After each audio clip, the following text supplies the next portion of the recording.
Welcome to my short series where I make fun of your ships. This is actually not fair. Freighters should not even be on this list. In D. Hobson 5439, this ship definitely is a punch under the belt. So let's talk about it.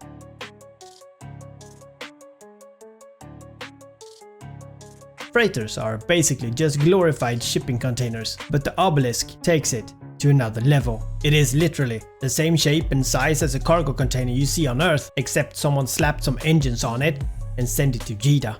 It looks like it tried to fit into a parking garage but got stuck halfway in and decided to stay there forever. This Gallente freighter is not just large, it is offensively obese. This ship is so boring that even the Gallente couldn't make it sexy, and that is saying a lot. It aligns so slowly that an entire empire could rise and fall before it enters the warp. No, the Obelisk doesn't warp, it just politely asks space to move around it. It carries cargo like a hoarder who refuses to let go of their old newspapers. Now I gotta hand it to them, the Obelisk pilots do not panic, they just accept their fate 20 seconds before it happens. If the Obelisk had a motto, it would be, I don't run, I do not fight, I just sit here, absorbing insults and cargo until something finally kills me. So let's break down why the Obelisk looks like a floating galactic clogged artery that's overdue for a heart attack.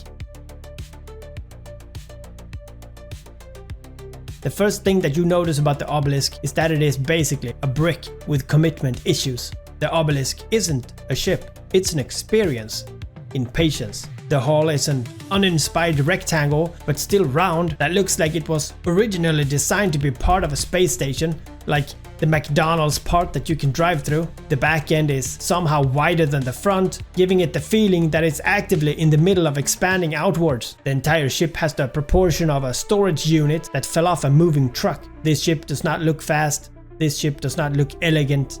Fun fact, the Obelisk pilots do not get ganked, they just get relieved from their suffering. If the Obelisk was a movie, it would be the Lord of the Rings extended cut. The hull of the Obelisk is so thick and bloated that it looks like it was originally built to haul planets, not cargo. If the Obelisk was a fast food item, it would be a quadruple bacon cheeseburger wrapped in deep fried blanket of pain. The front of the Obelisk is so flat and featureless that it looks like a galactic roadblock. It has no sharp angles, no sleek curves, just an unapologetic slab of bulkhead armor. But again, it's Gallente. The cockpit is hidden so deep inside that I'm convinced that the pilots are just as lost as the cargo. The entire design radiates, I was built for carrying battleship space potatoes and nothing else. The ship does not scare anyone.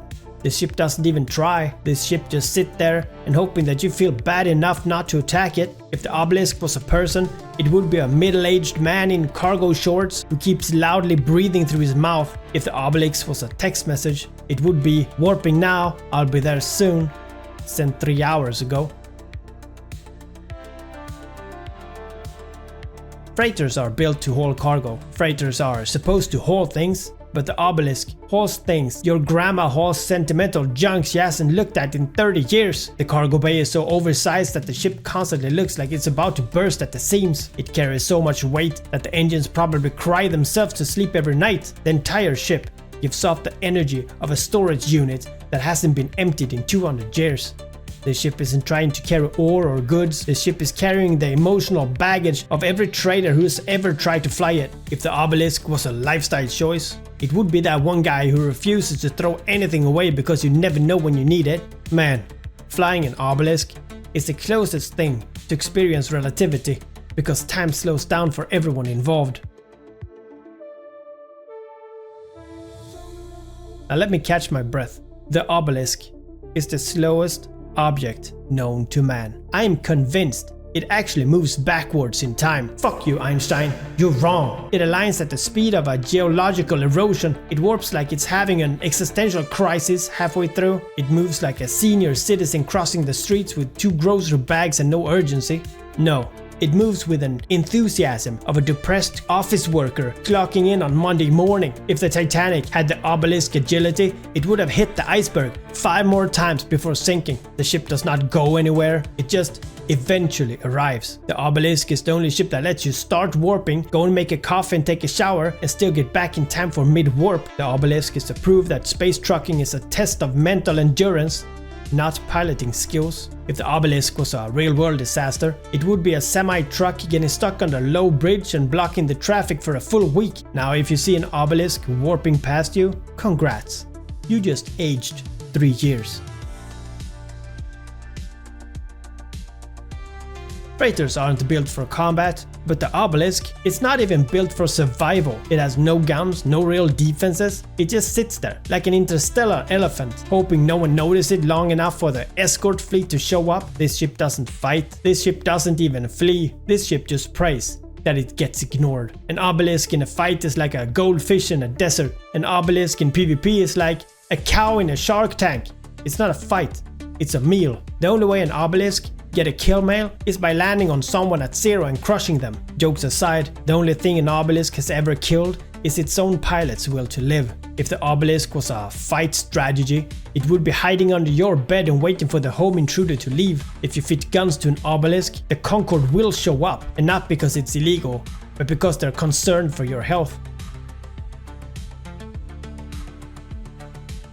When the Obelisk dies, it doesn't go out with a bang. It doesn't explode in a blaze of glory. It just sort of collapses into itself, like a black hole made of shame.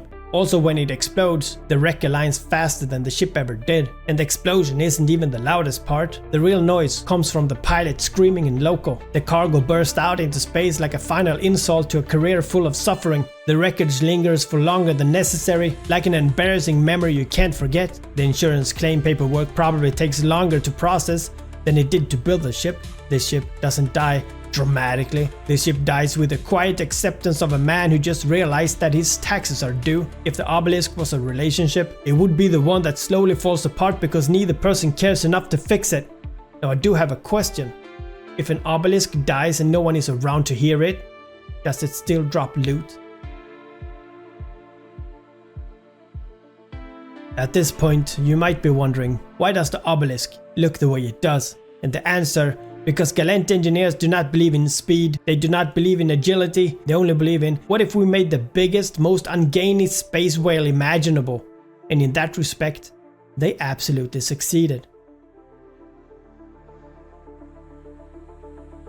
The Obelisk is not here to impress anyone. The Obelisk is not here to be efficient. It's slow, it's sad, and full of other people's crap while constantly being chased by someone with a catalyst, and you will respect it for that. It's wider than it has any right to be, and it moves like it's actively trying to quit the job. If the Sunnoball is a space hot rod, and the Moros is a flying dumpster, and the Drake is a stubborn space turtle, then the Obelisk is the 400-pound couch potato that's one warp away from having a full-blown heart attack. Long live the floating space dad bod. And that, my friends, make it one of the ugliest ships in EVE.